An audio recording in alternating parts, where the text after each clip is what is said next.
mga pinalanggang Dabaonon, ang atong pinalanggang Presidente, Mayor Rodrigo Roa Duterte.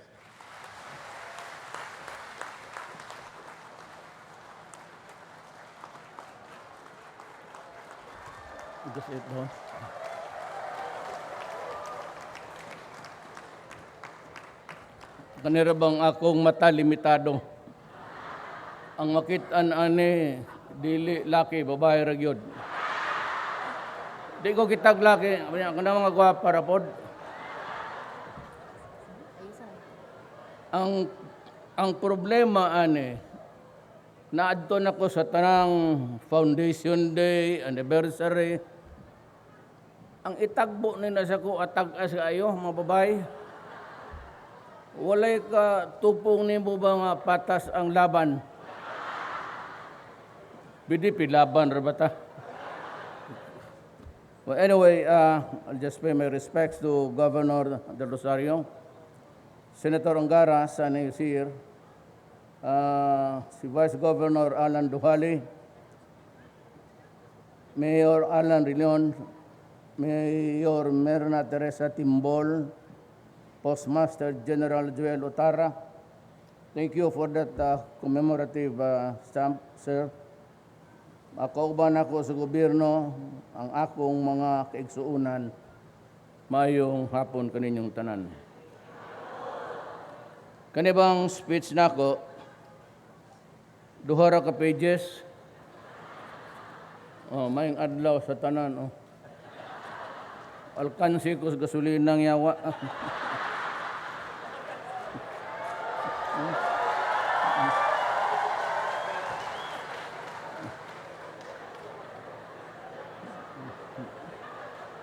You know, I got 3 invitations today coming from the local government units that were converted into provinces some 50 years ago.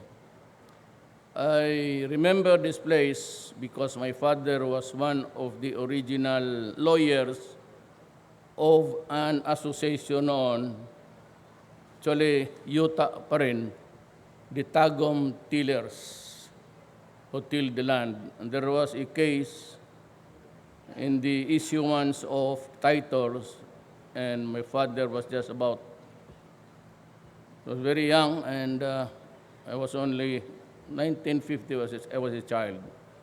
Ang tawag na mo nga rin, magugpo. That's the original name of Tagum. And by the grace of God, my father became governor, but in 1967, 68, he died. And the one province, one huge province of Davao was divided into 4 local governments. Davao City, which Lopez, kasi Bradman niya si Presidente Marcos sa Sigmaro, he was retained as the mayor of the city of Davao. Then, ito dito na ibigay kay Bulawanong daghan dere. Actually, sila forgot that, kalimot na ko. It's a vague memory, but kadaghanan dere na appoint. And simply, it was really a gerrymandering. You divide local, one big piece of property, you divide it to accommodate political leaders, which is also good, but that is not the usual practice. But I think that dividing Davao Oriental also invited me to be there today, but I could only accommodate about 2. Sabi ko na ibang panahon na lang kayo because I have to travel to Oriental, then cross again. You know, my day, hindi ko naman dinidenayan, my day starts at 1. I work, but at 1 o'clock after lunch. Nakakaligo na ako niyan. I do not have any nocturnal life. Adventures, wala na, matanda na ako. I usually sign papers, ganun kakapal, lalo na kung hindi ako mag-report sa bahay ko dyan by the river. Ayaw ko tawagin niya ng palasyo, saka hindi naman palasyo. I do not like the term palace. It's just the residence of a co-worker of government. Pareho tayo. And I get to, being a lawyer and going by the past experiences of presidents, masaya delikado ba? You just sign there, even if it is already a process to coming from your assistants, you still have to read, lalo na yung mga contracts, because sometimes there is where the flag, the red flag is. I hate corruption, and if there's one thing that hindi ka talaga makalusot sa akin is do not do it, because I'm not doing it, and I've never done it in the 23 years of my mayorship in the city, and a congressman for one term, and another term during the mayorship of my daughter. Yung panahon ng bugbog itong si Inday ng sheriff. So, ayun, that's my life. I read documents, hindi ko pinapaano yan. Then I have to study. And I am today with a heavy heart. Because by the time I reach home, nandoon na yung papel na briefer for today, and nandoon yung mga narratives. It's a sort of a journal like the police, but it's a makapal. It's a narrative of today's events that happening in Marawi, and I get to read so many soldiers and police who are dying. It's almost like akin, pareho ng guilt feelings. Pero trabaho ko kasi, my only consoling issue there is that I have to do it because it is my constitutional duty to preserve and defend the Filipino people. Wala akong magawa dyan. I read yung patay, lalo na sa mga sundalo. If there is one person in this republic, in this country, who is really traveling with a heavy heart, it's me. Because I ordered the armed forces and the police to go there and fight, and perhaps to die. So every time I read the casualties, parang it's very unsettling. Gilok sa lawas na hindi ko malaman kung anong gawin ko, but I cannot stop the fighting because I will never compromise with terrorism. I can perhaps understand. Yung mga komunista, gahe lang mag-ulo eh. At no other time, na kung may presidente na pwede yung mag-usap ng ganito. Until now, there is no ceasefire. We have continued fighting. But walang mga aresto. And you go downtown and it is as if it's still there. Naminaw mo karon, doon naman ng paradise imbak inyong labangon diha. Would you kindly stop fighting? Wala man ko igipangayo. Ang problema itong kayong mga komunista, you do not want my soldiers, because ako commander-in-chief tsaka parang personal na mga anak ko yun. Ako yung nag-utos sa kanila na, because they have to patrol and control every inch of the territory. Do not give me that shit na nisulod man ko ng imong mga sundalo, mayor sa among, that's bullshit. I am the president and I will never allow that proposition. Though we are not there all the time, we cannot guard every inch of this republic. But I must insist that I own the republic in behalf of the Filipino people. Every inch of the way. So ayaw tagay ko nga naamoy teritoryo that I will recognize because I will not do it. One, it is wrong. Second, it's a defeatist stand. O ngayon, itong kayong mga komunista nakikinig ngayon, marami, hands up ka. Talawon man di ay.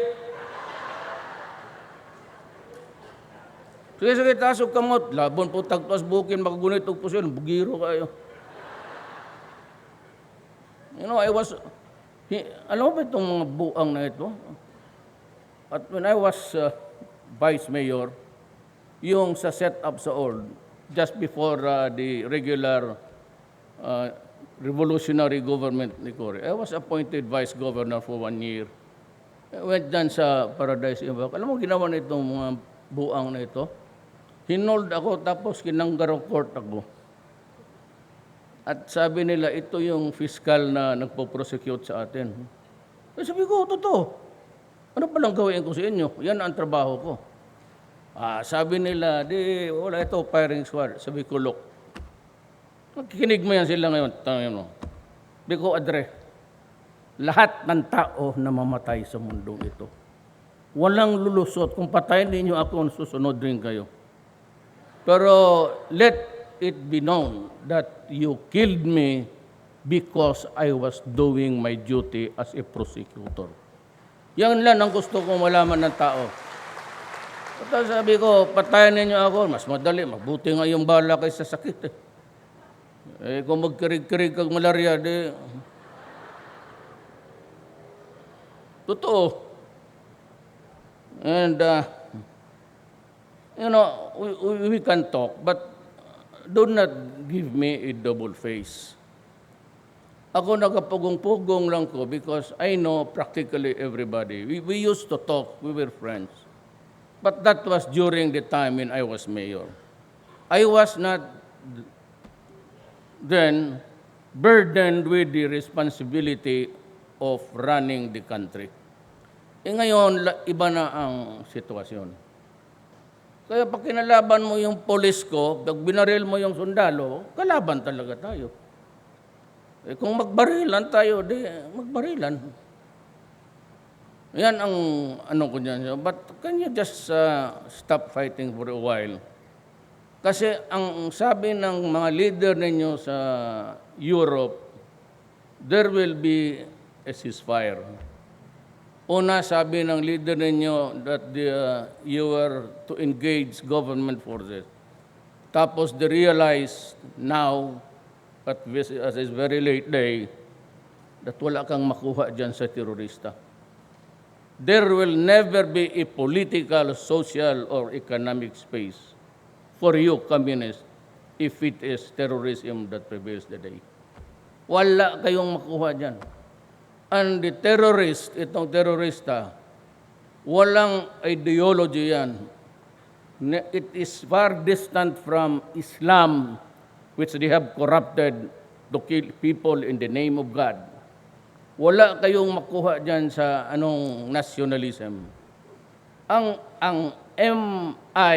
MIMNLF, makasabot ko, I can understand you. That is why I have not declared any overt action against you. I want to talk to you because I know ang inyo was just a rising nationalism. Alam ko na, nahibaw ba mong akong mama Mistisa Maranao? You know that? Okay. And my father was a Chinese. Lam. Siguro, basi gagawin niyang lam mga sugarol ang putang inang ni Sibat dere. Patayin ko yung buang niya. Alam mo, ang MIMN was a product of a sense of nationalism. You know why? Before Magellan landed in Leyte in 1521, Islam was already ahead in Mindanao by 50 years. Sabi nila 100 years. But when I was a congressman, I had the chance to go around Southeast Asia and I dug into the archives. At alam ko itong history ng Southeast Asia, the movements of people and of the natives here. Puro tayo Malay, Indonesian, Malaysian. Kaya lang nauna dito ang Islam, doon naman we were subdued by the Spaniards. And that subjugation was not also easy to accept in the sense that it was also brutal and cruel. Noon, pag di ka magkatoliko, patay ka. Baka akala mo yung Inquisition ng pare dere. You know, the Inquisition of Europe and everywhere else came from the Catholic Church. Kita mo si Father Gumborsa, yung tatlong pare na Pilipino na ilang gigarote, hinahinay og tuok. Because, you know, if you talk independently of the Catholic Church noon, you are a heretic and they will torture you to death. The first tribe or whatever religion that embarked on this Inquisition, ang Katoliko. Pero over the years, nabuotan na sila. Pero katong ni aging eleksyon, nagbinuang na po ang mga yawa. Itong mga may obispo dire.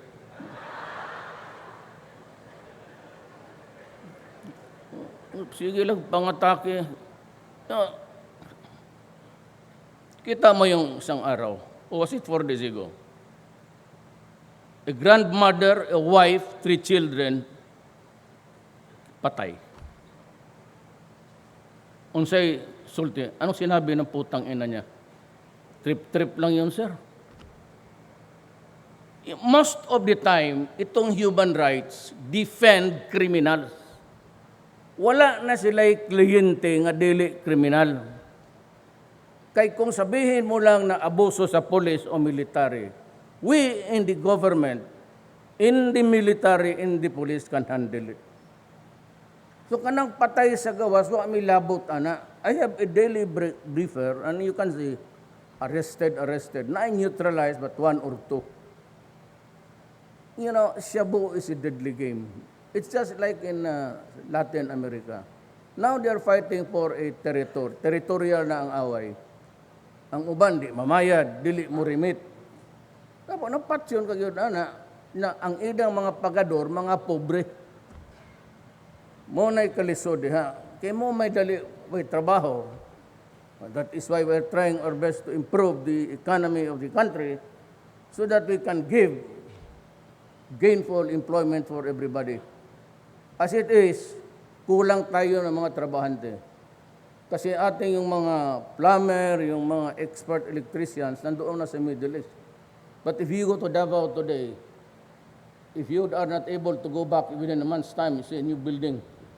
Ako natinga ako ang Davao di Butog yun.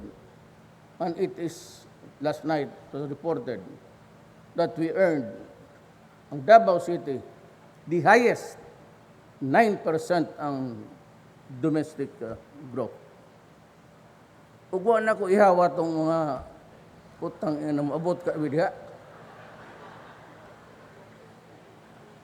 Look, for all, sa lahat, military, civilian, police, religious. When I was mayor, sabi ko, do not destroy my country. Do not deprive us of our young children. Yan ang pag-asa namin kinabukasan. Hindi tayo mayaman. Kanang aircraft, ang helicopter, hindi akin, inyo yan. Gusto niyo, ibigay ko na lang sa inyo yan. Para service inyo Davao dire. Hindi ko makailangan yan. Tagak pa noon na. Do not do that. Pagkatiguang nato, kinsa may mo hungit sa atong lugaw. Sino ang magpakain sa atin sa ospital? Who will pay for the oxygens and the medicine? Tayong mga anak. Ngayon, ang ating mga anak, yan ang trabaho nila pagdating ng panahon. E kung gawain mong gago itong mga anak ko, patayin mo mga kriminal ng panatulog 1 year old, imong luglugon. Sino naman maligayahan makita ka buhay ka? Sabi ko, do not destroy my country because I will really kill you. At totoo talaga yan. Ay, naku. Gusto ko, karona. Ay, ano ko, kadakog baril. Hindi mo to.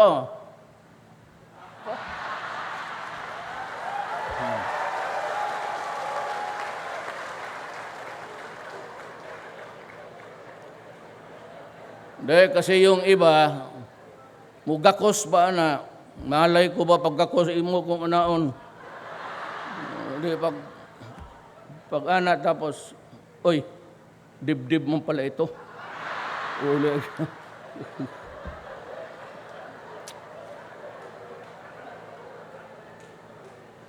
Sabi ko, siyempre, you'd know when it's really an attack. Di, nila nga, punggutan ko daw nilang liog. Marawi. Bisubukan mo daw, be? Paputol ka og liog. Kaya akong putlag utin.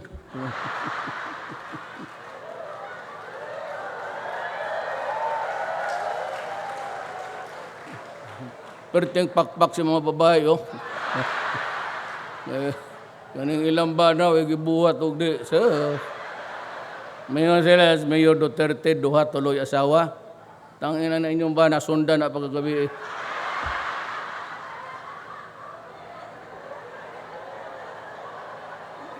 Si Mayor Dere, kapila ko na kitaan sa Davao.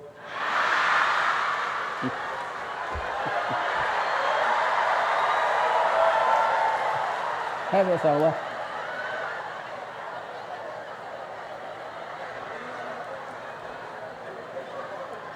Alam mo, sa totoo lang, walay lalaki na hindi kumakaliwa.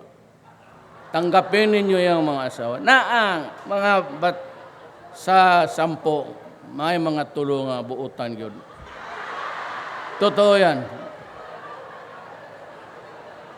Isa doon, tatay ko. Tanungin mo yung nakaabot na tatay ko. Akong tatay mukaon, cross. Mukaon, ha? Niya mulabay simbahan, cross. Kapilya, cross. Ano ko pa, ayun po na tanan, ha? Kausahan na, sige lang panguros niya. Hindi madaman ang impirno, sige lang cross. Mga liwa ka, bag-o babay, cross ka. Hindi wala na. Bitaw, kung nadadaan lang pala ito putang ito sa kurus-kurusan, di, manguros ko. Sige. Yan ang isa dyan, terrorism. I cannot accept it. You are living witnesses to what is unfolding in the Middle East. Well, there's no redeeming value sa ila. Managing nanako ang armed forces o ang Philippine National Police. We will not go out there until the last terrorist is executed. Mahirap yung ginagawa ninyo na gano'n. Why would we allow you to destroy our country like that? Pati yung droga. Tingnan mo naman kung pumatay. Pero ito, you can never hear the human rights o the human rights lawyers o kanang mga bigaon nga sige agyaw-yaw nga even just an expression of sympathy and condemnation. Wala. And you know that every day, as there is an addict that is killed, there is also an innocent person who is held up, hold upan, mamatay, makawatan. And these idiots just keep it a blind eye. Murang malayo ang tingin. Wala pag-alam ang mga gago. Tapos ang ayaw ko dito, ito talaga pumutok ako. Kaya itong EU, Europeans, one of their suggestion was, pareho sa EU karon sa Netherlands. But if you have been to the Netherlands recently, or in Vancouver, Canada, kay peaceful ka ng beautiful places. Now it's dirty. Now it's almost, there is a mugging, one oy patay. Why? Because ihatag nila ang mga shabu, cocaine, heroin, libre. Na ay mga clinic ito, musulod ka lang. The problem is, they might be, it's an insatiable, wake up Quran. But they could have the fix for the day. Pero ang utok nga madaot, they are imagining things, hallucinogenic, hallucination. Munang manghilabot, dinidiran hadlok siya, karon nagmahay sila. Ngayon gusto nila ako magtayo ng mga clinic. Sabi ko, putang ina. Sabi ko, come here to the Philippines. And sarap ko, sabihin mo sa putang ina ka, sampalin talaga kita. Baski sinong ambasador, walang pakialam. Let's say ka, bunutan tabag. Wag mo akong, because to me, that is an insult. Why would you suggest a thing like that? Wag nga na, wala na nga akong pagkain para sa mahirap. I do not even have a good answer to say, Mayor, bakit mahirap pa tayo ngayon? Ang asawa ko walang trabaho. Kalisod-lisod, Mayor, wala kami makakain. Nasa Marawi, ilang araw na. You come here and you lecture on me, tapos sabihin mo, set up clinics and give them free shabu, cocaine, heroin. Naku. Katilagod sila taga Davao nga. Wala, honestly. Putang ina, sagpaon tagyo ka. Really? Yan necessary. I will resign as president. Tanda na ako, 72. I will be finished with this job, 77 years old. Mag-ana na ako, wheelchair. Dito na banda magsalita.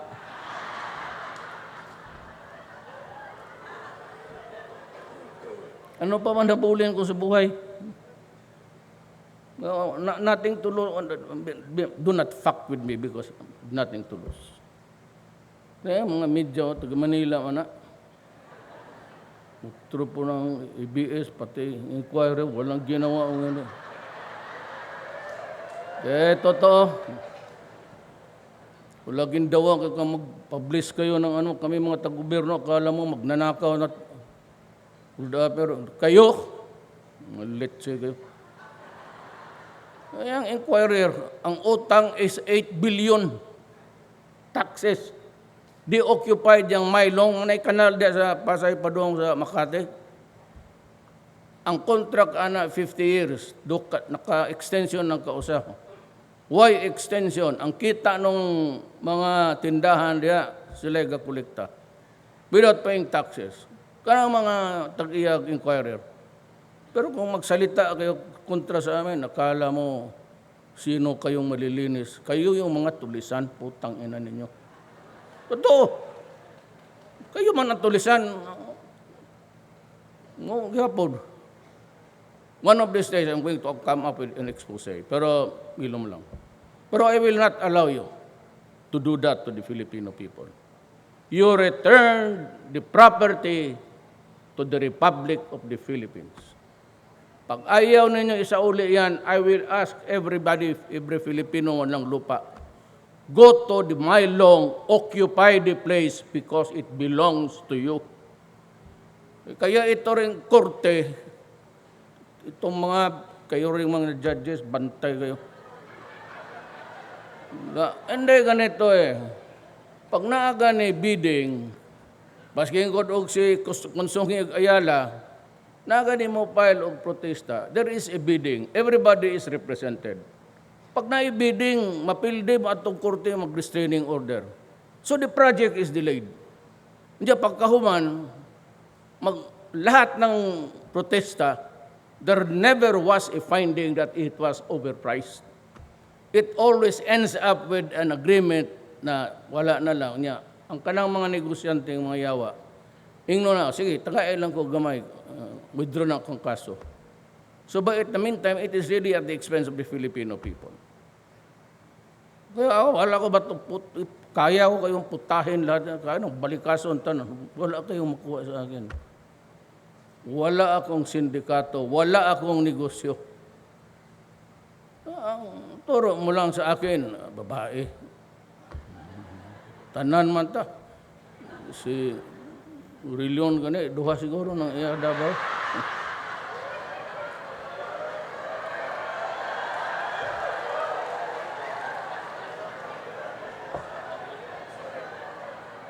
Mayor, basta mayor ka, mudagan ka niya, wala kay girlfriend, di ka mudaog. Di ka mudaog. Magpapari-pari ka, magsige kag barong, tighatag anang kalawat, mura ka pog pare, magbuang. Di ka mudaog. Ayaw nagsimba. Huwat gawa sa simbahan, tanaw, ganito mga gwapa. Sulti ko. But anyway, munang duwa dia nga dili ko ninyo pwedeng do not come to me talking about drugs and terrorism. Mag-away lang tayo. Mo explode no ana. But kung anong problema mo, any other problem, basta wala yung graft and corruption sa gobyerno, trabaho, gano'n, okay.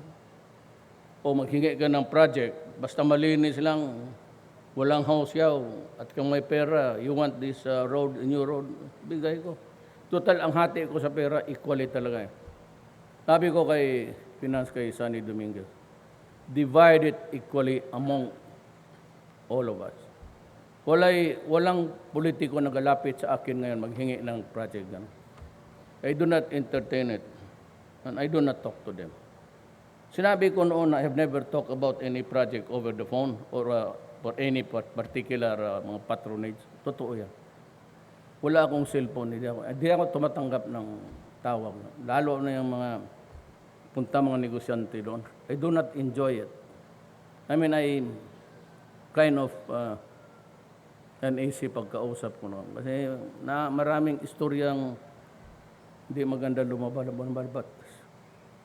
Gawda sila ba di organisasyon, nahirapan korupsyon. Wala yan dito sa gobyerno ito. Basta may mapahirang ka ng korupsyon, sorry. Pero kung magtrabaho ka dyan, so, tapos yung akong speech. Hali, usa ka ba na?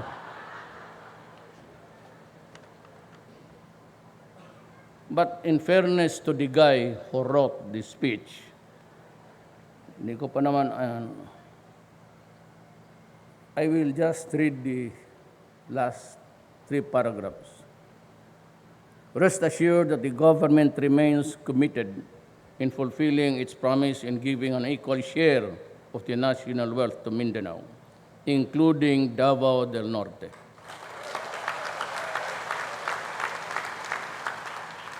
Use the money to uplift the lives of your people and realize your great potential. All I ask in return is that you remain committed to the continuing war against illegal drugs, corruption, criminality, and terrorism. We must remain steadfast and united against these ills that threaten our existence and our way of life. Indeed, I believe that Davao del Norte, under the command of Governor Rosario, will continue to become one of the fastest growing provinces in Mindanao, with vast resources and strong, resilient, and vibrant people.